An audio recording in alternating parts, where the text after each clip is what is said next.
चलो lecture start करते हैं। और सब कैसे हो?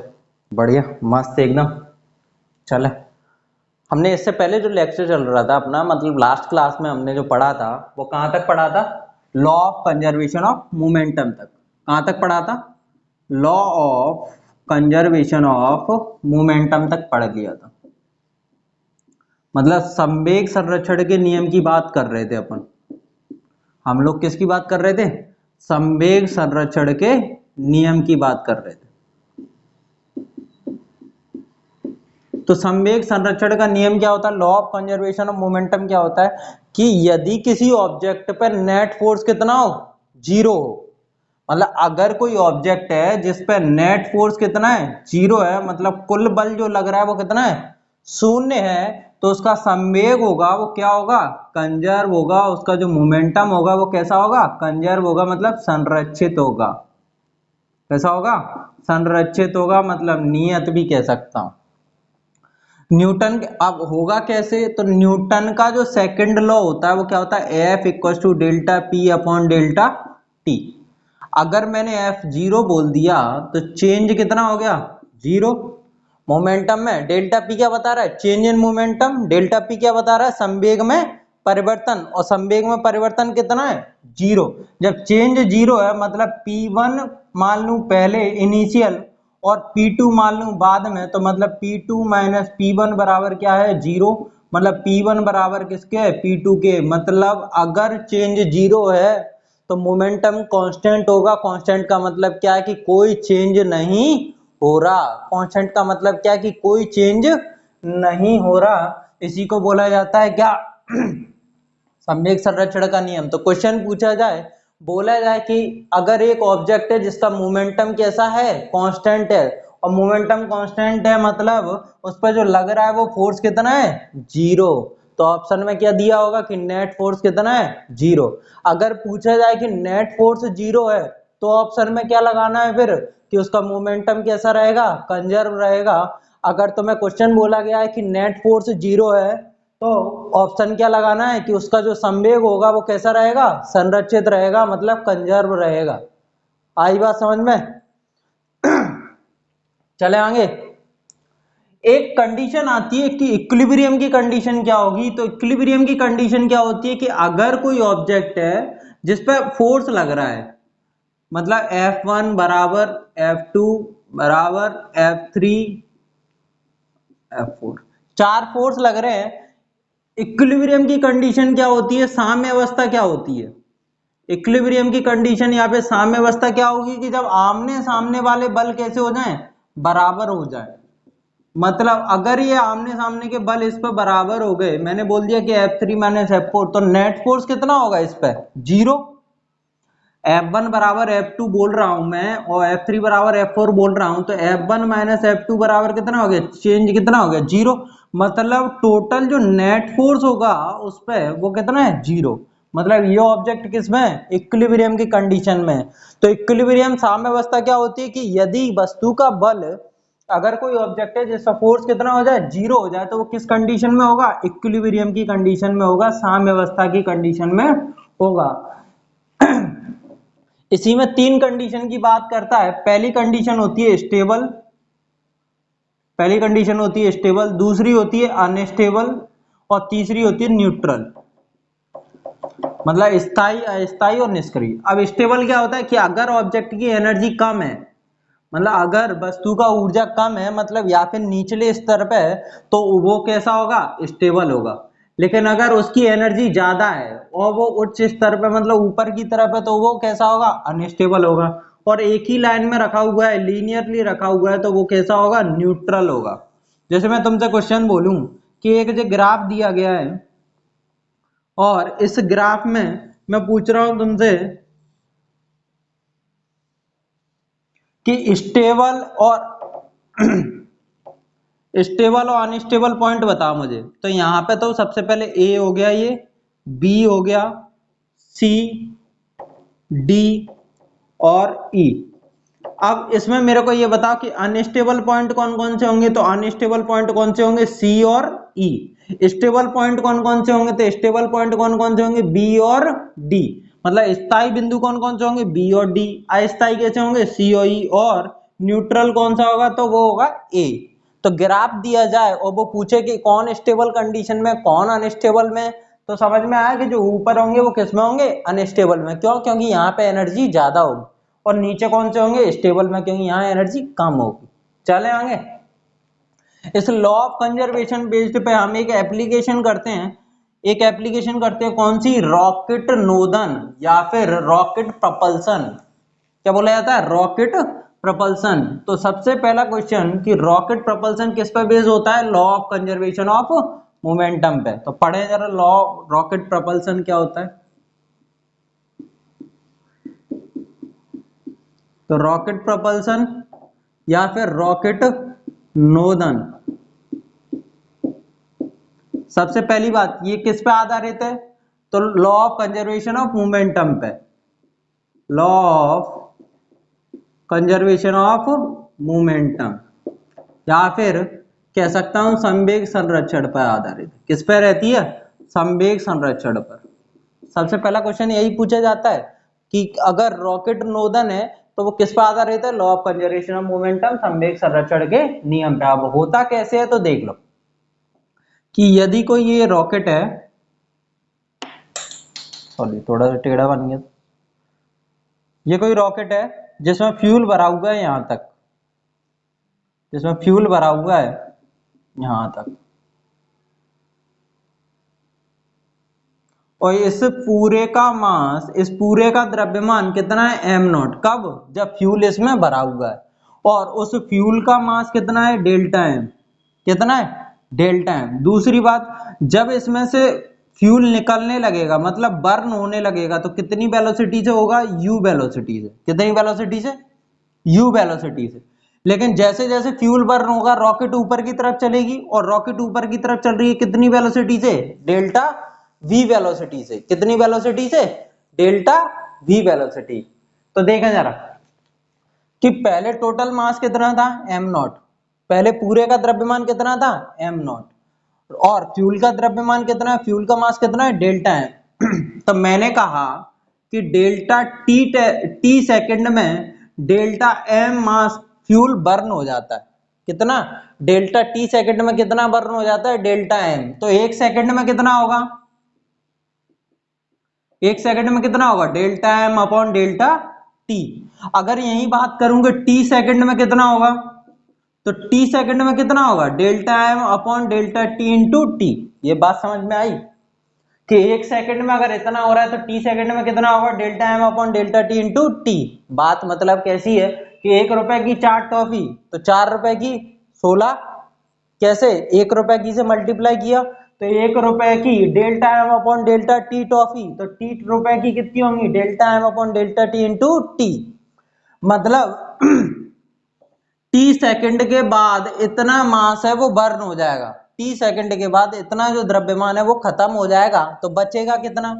तो टी सेकंड के बाद, after T second mass is, मतलब टी सेकंड के बाद द्रव्यमान कितना होगा, टी सेकंड के बाद द्रव्यमान। तो टी सेकंड के बाद कितना बचेगा, इतना जल गया, बचा कितना, पहले कितना था, पहले कितना माना था हमने, एम नॉट। कितना जल गया, delta M upon delta T. तो बचेगा कितना, delta M upon delta T into T. बचा कितना, कैपिटल एम। मैंने मान लिया कि कितना बचा, कैपिटल एम। इतने में जो माइनस करके आया वो कितना मान लिया मैंने, कैपिटल एम। अब चले आगे, चलते हैं भैया। तो संवेग संरक्षण के नियम से क्या होगा कि जो रॉकेट का संवेग होगा, मतलब मोमेंटम ऑफ रॉकेट बराबर होगा किसके, मोमेंटम ऑफ फ्यूल के। मतलब रॉकेट का संवेग बराबर होगा फ्यूल के संवेग के। तो रॉकेट का जो मास है वो कितना है, कैपिटल एम। वेलोसिटी कितनी है, डेल्टा वी। क्यों, क्योंकि मोमेंटम बराबर क्या होता है, पी बराबर एम बी।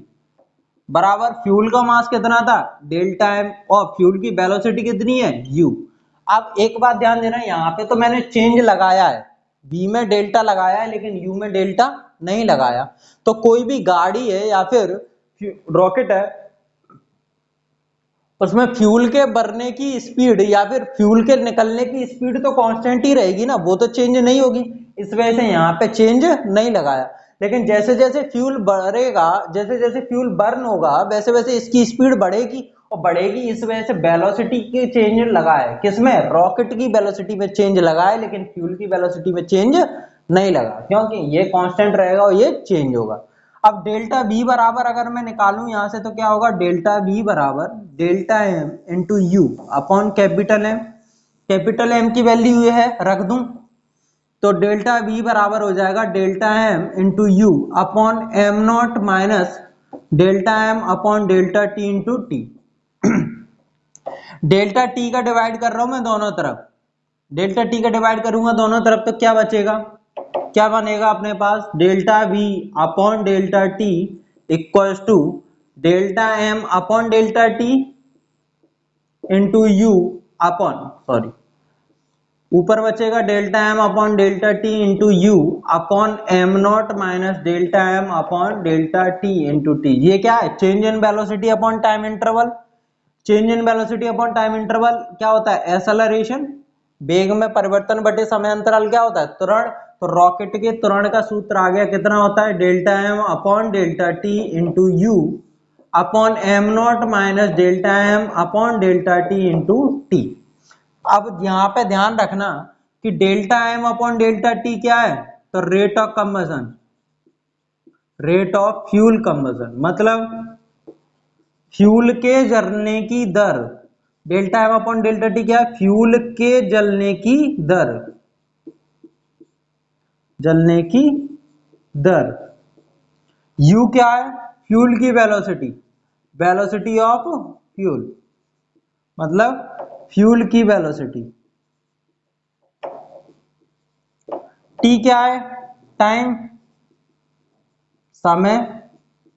और एम नॉट क्या है? तो इनिशियल मास। एम नॉट क्या है? इनिशियल मास, मतलब प्रारंभिक द्रव्यमान। प्रारंभिक द्रव्यमान का मतलब क्या है कि जब फ्यूल नहीं बर्न हो रहा तब कितना था उसकी बात कर रहे हैं, तब कितना था उसकी बात कर रहे हैं। तो आई बात समझ में कि एक्सेलरेशन अगर पूछा जाएगा तो फॉर्मूला क्या लगाना है? Delta M upon delta T into you upon am not minus delta M upon delta T into T. देखा जरा, अगर मैंने तुमसे क्वेश्चन बोला ये फॉर्मूला देख लेना, फॉर्मूला याद हो गया, एक क्वेश्चन करते हैं इसके बेस पे, ये हटा रहा हूं, एक क्वेश्चन करते हैं, देखते हैं।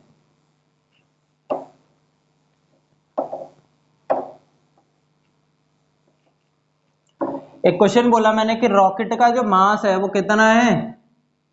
एक 5 किलोग्राम का रॉकेट है, मतलब एम नॉट कितना हो गया? 5 किलोग्राम। कितना हो गया? 5 किलोग्राम। जिसमें से कह रहा हूं कि रेट ऑफ कंबशन है, मतलब फ्यूल के जलने की दर है, वो क्या है? 2 किलोग्राम पर सेकंड। कितनी है? 2 किलोग्राम पर second.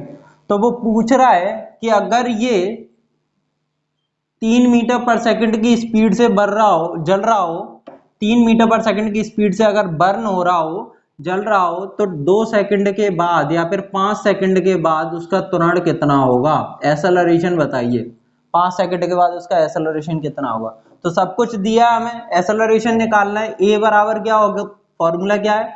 Delta M upon delta T into you upon am not minus delta M upon delta T into T, यही होता है।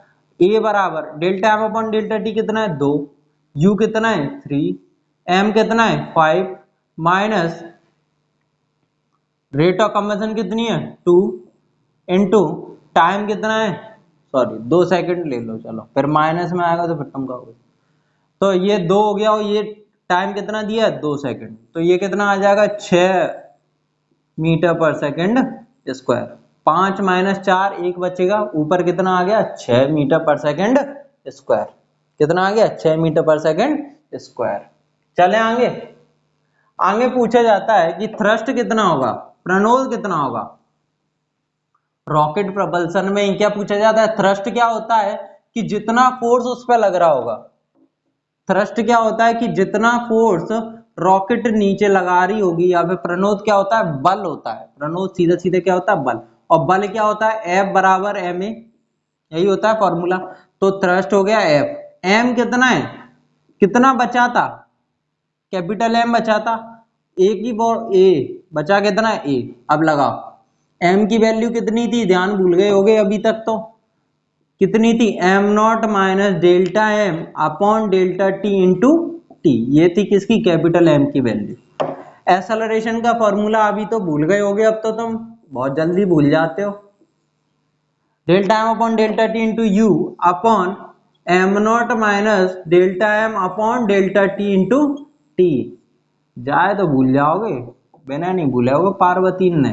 तो थ्रस्ट का फॉर्मूला आ गया क्या, delta M upon delta T into U. ये किसका फॉर्मूला है, थ्रस्ट का फॉर्मूला है। ये कब लगाना है, जब फ्यूल के जलने की दर दी हो और उसके निकलने की वेलोसिटी दी हो। ये कब लगाना है, जब रेट ऑफ कंबशन दिया हो और क्या दिया हो, वेलोसिटी। लेकिन ध्यान रखना कि अगर delta M upon delta T नहीं दिया और फिर भी तुमसे थ्रस्ट पूछ रहा है, तो फॉर्मूला क्या लगाते हैं अपन, लिफ्ट वाला, F बराबर एम जी प्लस ए। क्यों, क्योंकि वो ऊपर की तरफ जा रहा है तो वेट नीचे कितना लग रहा होगा, एम जी। ऊपर जा रहा है तो कितना लग रहा होगा, एम ए। तो टोटल निकालेंगे तो कितना हो जाएगा, F बराबर M G plus M A. ये लिफ्ट वाला है। जब ये कब लगाना है, जब रेट नहीं दी हो। ये कब लगाना है, जब रेट नहीं दी हो, मतलब फ्यूल के जलने की दर नहीं दी हो।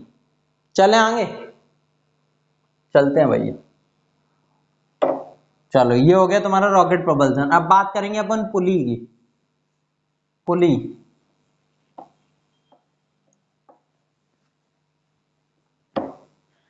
पुली पढ़ने से पहले एक बात बताओ मुझे, छोटी सी बात है कि अगर ये मांस का टुकड़ा है, कुत्ता खींच रहा है इधर 10 न्यूटन से और बिल्ली खींच रही है इधर 8 न्यूटन से, किधर जाएगा ये, ऊपर जाएगा। किधर जाएगा, ऊपर जाएगा। कितने न्यूटन से, 2 न्यूटन से। ये तो सिंपल था, तुमने हाल निकाल दिया क्या, कि सर ऊपर वाला बड़ा है और नीचे वाला छोटा है, तो कितने ऊपर ही जाएगा, जहां बड़ा है वहीं जाएगा। कितने न्यूटन से जाएगा, 2 न्यूटन से, माइनस करके निकाल लिया। अगर मैं अब तुमसे ये कह दूं कि ये मांस का टुकड़ा है और ये F1 लगा रहा है ऊपर और F लग रहा है, F2 लग रहा है नीचे, अब तुम बड़ा छोटा बता पाओगे क्या, नहीं बता पा रहे। इसमें ये बड़ा ऊपर था, इस वजह से ये ऊपर जा रहा था, मतलब जिस तरफ फोर्स ज्यादा होगा उस तरफ जाएगा ये। लेकिन अगर मैं कह दूं कि ये ऊपर की तरफ जा रहा है, तो समझ में आ जाएगा कि क्या क्या बड़ा है और क्या छोटा। तो यहाँ पे जो नेट फोर्स होगा वो कितना होगा, F1 minus F2, F1 minus F2। अगर मैं यही कह दूं तुमसे कि यहाँ पे क्या लग रहा है, T लग रहा है, और नीचे क्या लग रहा है, mg लग रहा है। नीचे कितना लग रहा है, mg, लेकिन ये कहां जा रहा है, ऊपर जा रहा है, तो नेट फोर्स कितना होगा, T माइनस mg।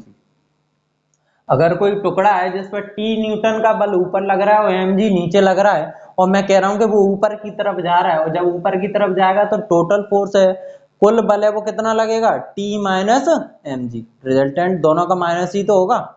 आई बात। अब इसी बेस पे पुली की प्रॉब्लम करेंगे अपन। क्या करेंगे, पुली की प्रॉब्लम्स करेंगे। चले आगे, देखते हैं पुली।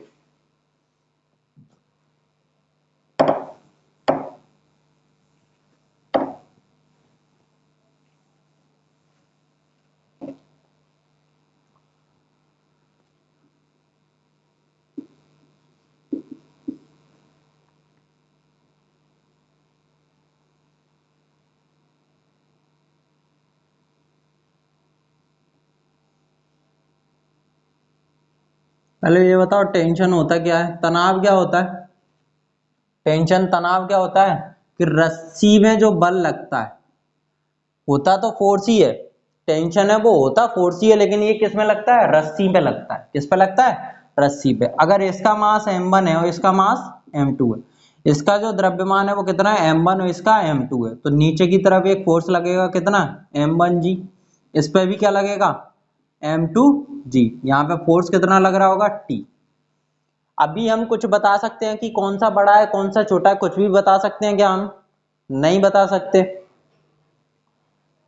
अब देखो जरा, यही कंडीशन अगर मैं इसको, मैंने ये बोला कि ए एक्सेलरेशन से कहां जा रहा है, नीचे, तो ये ए एक्सेलरेशन से कहां जाएगा, ऊपर। कहां जाएगा, ऊपर। अब एक बात बता मुझे, देखें इसको अलग लिख लूं मैं, ये हो गया टी, ये m2 है और ये लग रहा है नीचे m2g, और ये a एक्सेलरेशन से कहां जा रहा है, ऊपर। तो एक बात बताओ, अगर दो फोर्सेस को माइनस करूंगा मैं, दो बलों को माइनस करूंगा तो मिलेगा तो बल ही ना। दो फोर्सेस को माइनस करूंगा मैं तो क्या मिलेगा, फोर्स ही तो मिलेगा। और फोर्स बराबर क्या होता है, F बराबर ma। तो यहाँ पे जो इक्वेशन बनेगी वो क्या बनेगी, जो कहाँ जा रहा है ऊपर, मतलब बड़ा क्या होगा T माइनस M2G बराबर F मिलेगा। और F बराबर क्या होता है ma। तो M कितना है M2 और ये कितना है A। आई कि नहीं आई। तो इक्वेशन पहली क्या बनी, T माइनस M2G बराबर M2A। ऐसे इसको मैं उठा के अगर अलग से रखूं तो देखो जरा, इसको उठा के अगर अलग से रखूंगा तो ये M1 फोर्स कितना लग रहा है T, नीचे कितना लग रहा है M1G, और ये जा कहाँ रहा है नीचे की तरफ, जा कहाँ रहा है नीचे की तरफ, और नीचे की तरफ जा रहा है मतलब ये बड़ा होगा और ये छोटा होगा। तो ये क्या हो जाएगा M1G माइनस T बराबर M1A, यही होगा M1G माइनस T बराबर M1A। अब कर लो जरा भैया, क्या निकालना है, A निकालना है T निकालना है, हटा दो इसको, चलो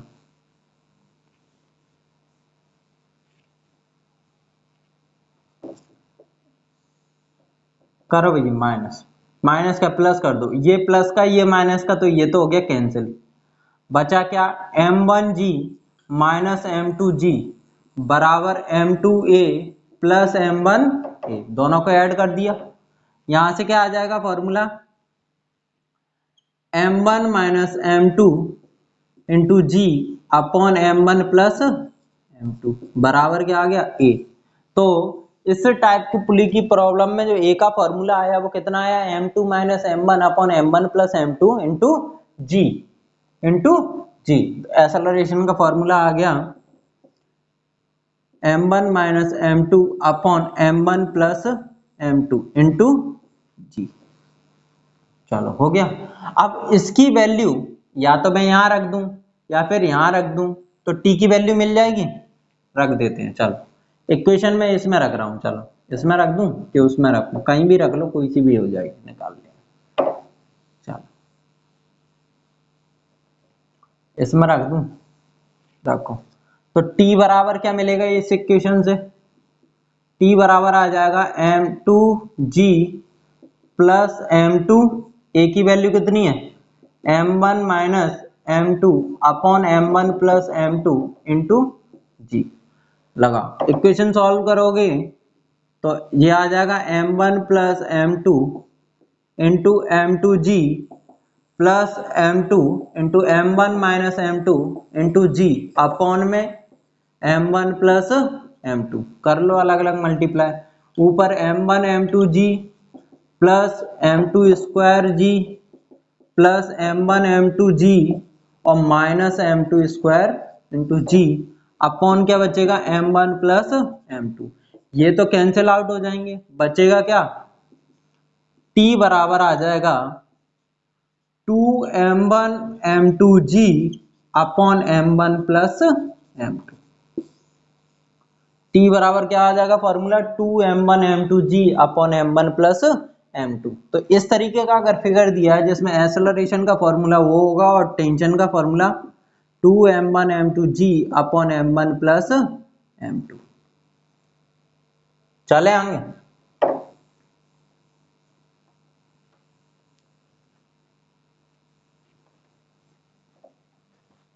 अगर इसमें एक और ऐड कर देंगे तो फिर यहाँ पे एक और बढ़ जाएगा। अभी अपने दो की बात की है तो इस वजह से दो लिए। चले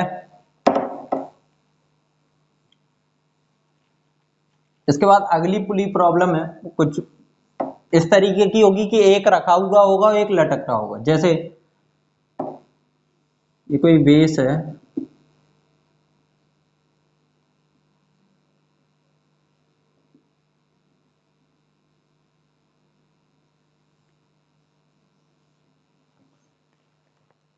देखा जरा, ये क्या है M1 और ये क्या है M2, लेकिन ये जा कहाँ रहा है, जा कहाँ रहा है, नीचे की तरफ जा रहा है कि ऊपर की तरफ जा रहा है। अपने मान लिया ये T1 ये T, ये चल कैसे रहा है, ऐसे चलेगा तो ये कहाँ जाएगा नीचे की तरफ, ये कहाँ जाएगा नीचे की तरफ। अब मेरे को एक बात बताओ, यहाँ पे नेट फोर्स अपन निकालेंगे क्या, नहीं निकालेंगे, क्यों, क्योंकि ये रखा हुआ है। रखा हुआ है तो आमने सामने कोई बल नहीं होगा, क्योंकि m1g तो हमेशा कहाँ लगता है, नीचे। लेकिन यहाँ पे निकालेंगे क्यों, क्योंकि यहाँ पे नेट फोर्स एक दूसरे के अपोजिट है। अब फिर से इसको अगर मैं अलग से उठा के देखूं तो ये क्या हो जाएगा, m2 जिस पर ऊपर t लग रहा है और नीचे क्या लग रहा है, m2g लग रहा है, और ये एक्सेलरेशन से नीचे जा रहा है, तो इक्वेशन क्या बनेगी, इक्वेशन क्या बनेगी, m2g माइनस टी बराबर m2a, यही इक्वेशन बनेगी। यहाँ पे ये कुछ नहीं है तो सीधा सीधा t क्या होता है, फोर्स, F बराबर t और F बराबर ma, तो t बराबर भी तो ma होगा।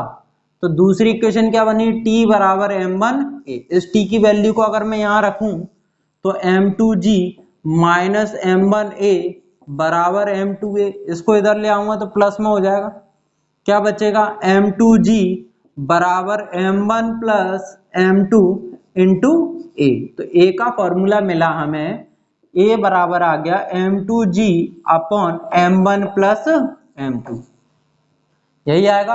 अब इस a की वैल्यू को कहाँ रख दूं, इसमें रख दूं, तो t बराबर क्या आ जाएगा, m1a, तो m1 m2 की वैल्यू, a की वैल्यू रखूंगा तो m2g upon m1 plus m2। तो इस टाइप की प्रॉब्लम में जो पुली के फॉर्मूले होते हैं उनके एक्सेलरेशन का फॉर्मूला क्या होता है, m2g upon m1 plus m2, और t का फॉर्मूला होता है वो कितना होता है, m1a अपॉन m1a या फिर m1 m2g upon m1 plus m2। चले आगे देखें जरा, क्वेश्चंस में इनके बाद में कराऊंगा, क्वेश्चन में इनके बाद में कराऊंगा। चलो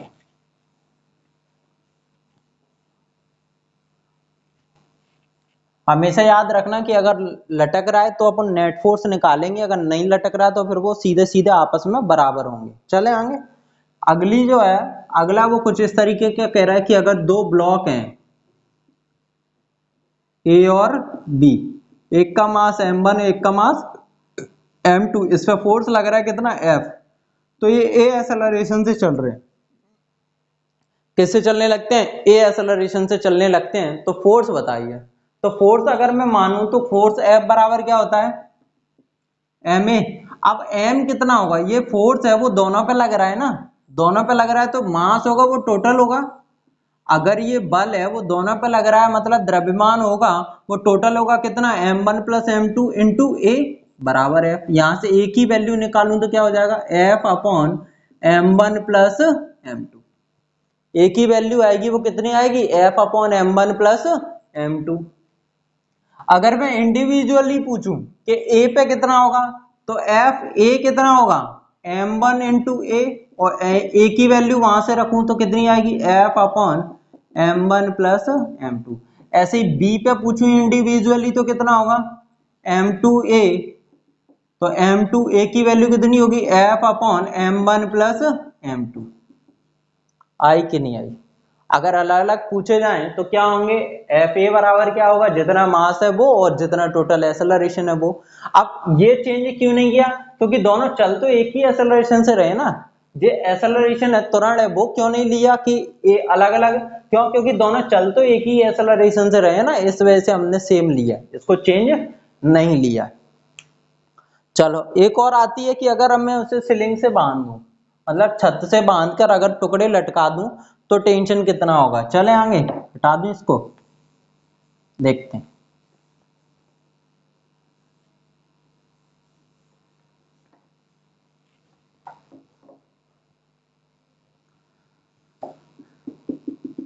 इससे बांध के मैंने दो टुकड़े लटका दिए, एक ये है और एक ये है, एक का मास m1 और एक का मास m2 है।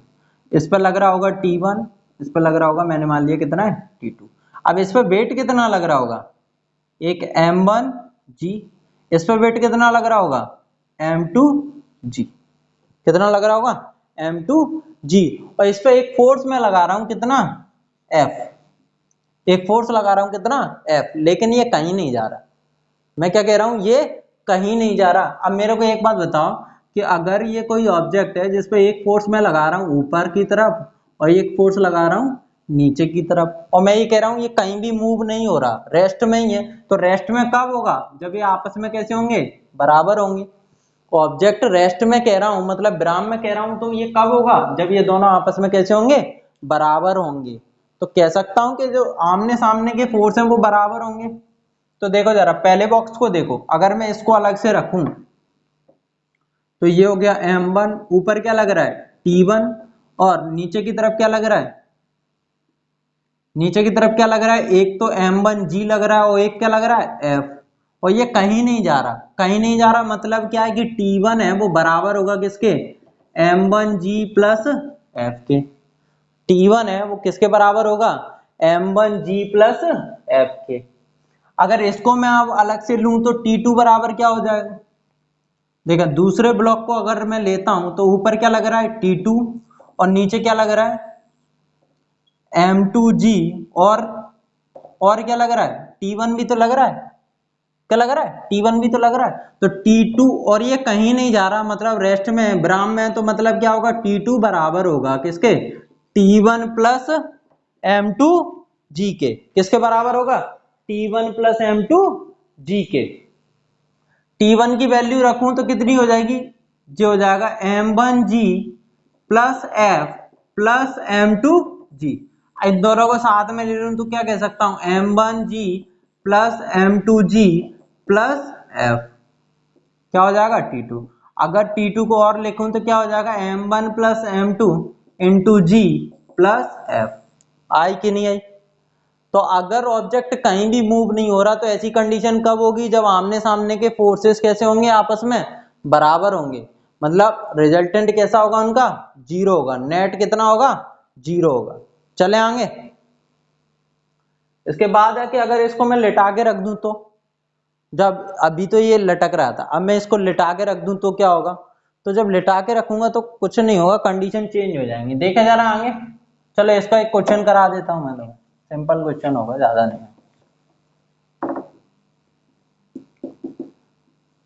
जैसे 1 2 और 3, M1 M2 और M3, T1 T2 और T3।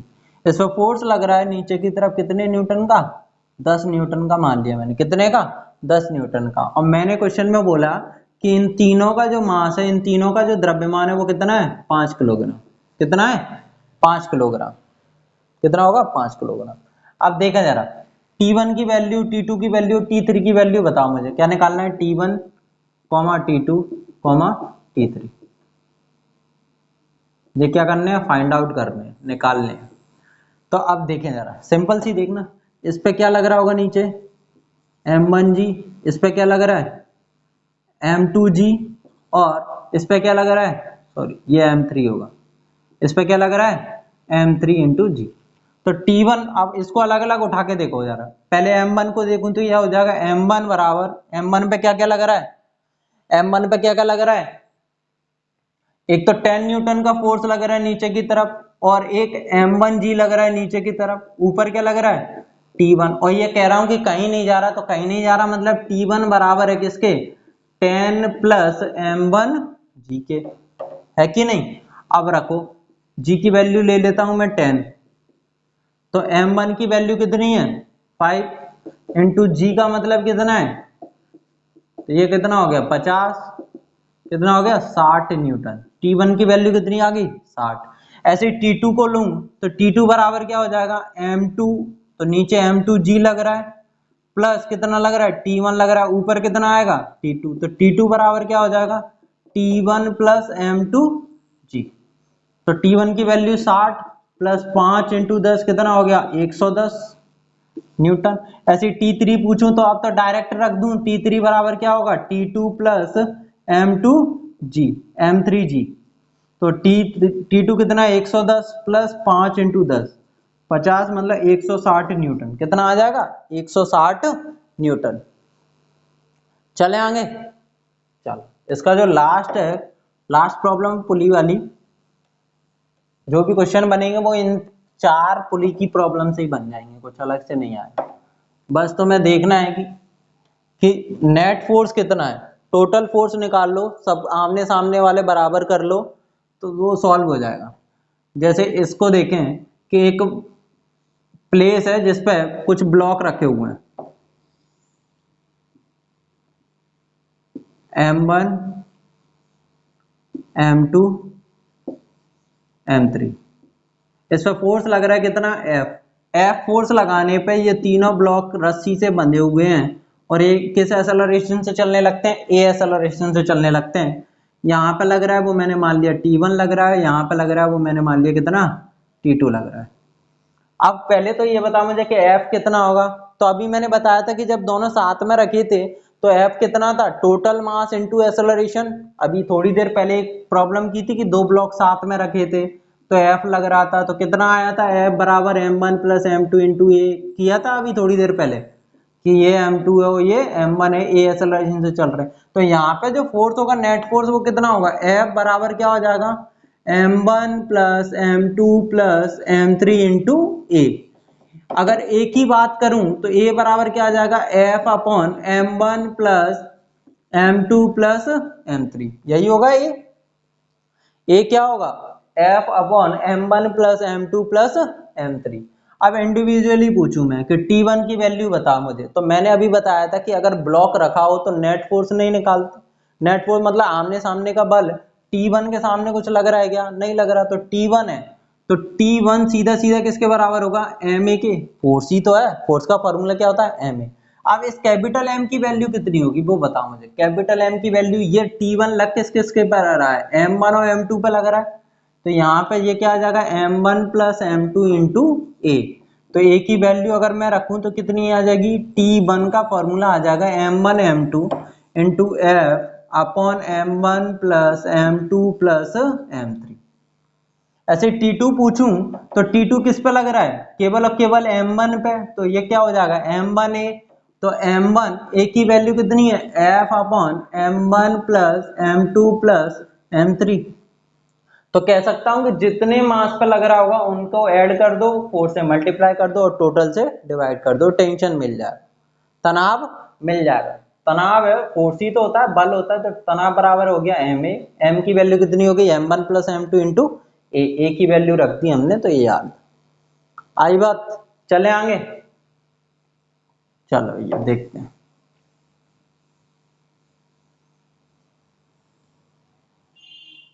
अगर मैं यहीं तुम्हें क्वेश्चन दे दूं कि F लगा रहा हूं कितना 10 न्यूटन का, और इन दोनों का जो मास है 1 2 और कितना है 2, कितना है 2, तो T1 की वैल्यू बताओ मुझे और T2 की वैल्यू बताओ। तो T1 बराबर कितना होगा, M1 प्लस जितने पे लगता है वो और जितना एक्सेलरेशन हो वो। अब एक्सेलरेशन मेरे को दिया नहीं है तो एक्सेलरेशन बराबर क्या हो जाएगा यहाँ से, F upon M1 plus M2 plus M3। M1 plus M2 कितना होगा, 2 प्लस 1 मतलब 3 into 10 upon M1 plus M2 plus M3, 2 2 जो 5, 5 2 जो 10, कितना आ गया 6 न्यूटन। अगर वहीं T2 पूछूं तो T2 केवल और केवल किस पे लग रहा है, M1 इंटू ए। अब ए नहीं है मेरे पास तो ए की जगह क्या लिख सकता हूँ, F upon M1 plus M2 plus M3। M1 की वैल्यू कितनी है 1, F कितना है 10 अपॉन टोटल कितना है 5, 5 2 जा 10, ये कितना आ गया 2 न्यूटन, ये कितना आ गया 2 न्यूटन। चले आगे, चलो अगली बात लिफ्ट की करते हैं। तो लिफ्ट क्या है, लिफ्ट पे फोर्स कितना लगता है, वेट क्या होता है।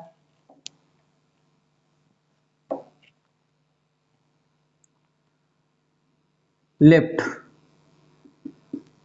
जैसे ये लिफ्ट है और इस पर कोई वेट मशीन है जिस पर एक डोलू खड़ा हुआ है, वेट मशीन है जिस पर डोलू खड़ा हुआ है, और मैं ये कह रहा हूं कि ये कहीं नहीं जा रही। जब कहीं नहीं जा रही मतलब वेट कितना लग रहा होगा इस पर, नीचे की तरफ mg लग रहा होगा, वजन है भार है वो कितना होगा W बराबर mg। जब ये कहीं नहीं जा रही तो रेस्ट में, और रेस्ट में मतलब एक्सेलरेशन कितना है 0। तो कोई फर्क पड़ेगा क्या इस पर, कोई फर्क पड़ेगा क्या, नहीं पड़ेगा, तो W बराबर क्या हो गया mg। अगर कोई ऑब्जेक्ट रेस्ट में है, अगर लिफ्ट में रेस्ट में है तो लिफ्ट पे कोई वजन पे कोई फर्क नहीं पड़ता, अगर लिफ्ट रेस्ट पे है तो इसके वेट पे कोई फर्क नहीं पड़ेगा, कितना होगा W बराबर mg। लेकिन अगर ये ऊपर की तरफ जा रही है, कहाँ जा रही है, डोलू खड़ा हुआ है इस पे और ये कहाँ जा रही है, ए एक्सेलरेशन से कहाँ जा रही है, ऊपर। W बराबर क्या होगा, mg। W बराबर mg, m किसका वेट है, इसका। m मास है वो किसका है, जो इसमें बैठा हुआ है उसका। ठीक है, तो वेट कितना हो जाएगा जब ये ऊपर की तरफ जा रहा है तो वेट होता है W बराबर m g प्लस ए। कहाँ जा रहा है, ऊपर की तरफ। लेकिन अगर यही नीचे की तरफ जाने लगे तो क्या होगा, तो नीचे की तरफ जाने लगेगा तो क्या हो जाएगा, माइनस। तो नेट फोर्स कितना हो जाएगा, W बराबर एम जी माइनस ए। तो ध्यान रखना कि अगर वेट में कोई चेंज नहीं हो रहा तो कंडीशन क्या होगी कि अगर एक्सेलरेशन जीरो, तो एक्सेलरेशन जीरो दो कंडीशन में आएगा, कब, जब ऑब्जेक्ट रेस्ट में हो, विराम में हो, या फिर वेलोसिटी कांस्टेंट हो, या फिर वेलोसिटी कांस्टेंट हो, नियत हो। और वेलोसिटी कांस्टेंट कब होती है, यूनिफॉर्म मोशन में। किसमें होती है, यूनिफॉर्म मोशन में, एक समान चाल। तो वो पूछे कि कोई लिफ्ट है जिसका वेट कितना है 50 के 50, और वो वेट भी कितना बता रही है 50, तो मतलब क्या है इसका कि वो चल नहीं रही। मतलब अगर कोई इंसान है वो लिफ्ट के अंदर है, उसका पहले भी वेट कितना था 50 और अब भी वेट कितना है 50, तो वेट कितना है, जितना है उतना ही है, कोई चेंज है क्या, नहीं है। तो कब नहीं होगा, जब एक्सेलरेशन जीरो होगा। तो इसमें दो कंडीशन बनेगी क्या, कि या तो लिफ्ट किसमें, रेस्ट में, या फिर यूनिफॉर्मली मूव कर रही है, या फिर यूनिफॉर्मली मूव कर रही है। तो इसकी दो कंडीशन होंगी जब वेट बराबर होगा क्या, या तो लिफ्ट विराम में है, अगर लिफ्ट विराम में नहीं है तो किससे चल रही है, यूनिफॉर्म मोशन से चल रही है। दूसरी बात कि अगर वो ये कहे कि मेरे को अपना वेट बढ़ा हुआ लग रहा है, तो बढ़ा हुआ कब लगेगा, जब लिफ्ट कहाँ जाएगी, ऊपर, और लेकिन किससे जाएगी, ए एक्सेलरेशन से। मतलब किसी ना किसी एक्सेलरेशन से ऊपर की तरफ जाएगी तो उसका वेट बढ़ा हुआ लगेगा। लेकिन अगर वो कह रहा है कि मेरे को वेट अपना कम लग रहा है, तो कम कब लगेगा, जब ए एक्सेलरेशन से नीचे जाएगा। तो ऐसी कंडीशन समझे, जैसे झूला झूलते हैं हम, मेला लगता है ग्वालियर का, तो तुम बड़े बड़े झूले झूलने जाते हो, बड़े बड़े झूले झूलने जाते हो, और जब नीचे से ऊपर जाते हो तब तो तुम्हें बढ़िया लगता है, जब नीचे से ऊपर जाते हैं तब तो तुम्हें बढ़िया लगता है। लेकिन जब नीचे से ऊपर से नीचे आते हैं तो क्या होता है, पेट की अंतड़ियां गायब हो जाती हैं। मतलब क्या लगता है कि पेट खाली है, हमें अपना वेट कम लग रहा है। तो कम कब लगता है, जब ऊपर से नीचे आते हैं। क्यों, क्योंकि वेट है वो माइनस हो जाता है, वेट में से कुछ ना कुछ एक्सेलरेशन हमारा माइनस हो जाता है। इस वजह से नीचे आते टाइम पे हमें क्या लगता है, कम लगता है, लेकिन ऊपर जाते टाइम पे हमें वेट ज्यादा लगता है। इस वजह से हमें कोई फर्क नहीं पड़ता। तो ऊपर से नीचे से ऊपर जाओगे तो कोई फर्क पड़ेगा नहीं, लेकिन ऊपर से नीचे आओगे तो कोई ना कोई फर्क पड़ेगा। धन्यवाद। चले, इसके आगे के बात हम, जो फ्रिक्शन बचा हुआ है इस चैप्टर का, फ्रिक्शन वाला इसका पार्ट है लास्ट, उसको ही बात अपन अगले लेक्चर में करेंगे, अगले वीडियो में करेंगे। अगर कोई डाउट हो तो कमेंट कर देना, या फिर सीधा सीधा मैसेज व्हाट्सएप, पता ही होगा तुम्हें, सब ग्रुप में ऐड हो गए होंगे अभी तक। तो अगर नहीं हुए तो 7415128450 ये मेरा व्हाट्सएप नंबर है, इस पे ऐड लिख के सेंड कर देना। अगर ग्रुप में ऐड होना है तो इस पे ऐड लिख के सेंड कर देना, मैं ग्रुप में ऐड कर दूंगा। कोई डाउट हो तो ग्रुप में पूछ लेना, नहीं तो कमेंट पे कर देना, मैं डाउट सॉल्व कर दूंगा। और अगर तुम्हें कुछ लगे कि कोई करेक्शन होना है तो उसको भी बता देना कि सर ये प्रॉब्लम आ रही है, आवाज़ सही नहीं आ रही, या फिर लाइट की कमी है, या फिर जो भी है वो प्रॉब्लम हो तो मुझे बता देना, मैं उसको सॉल्व करने की कोशिश करूँगा। चलें, धन्यवाद, अगले लेक्चर में मिलते हैं।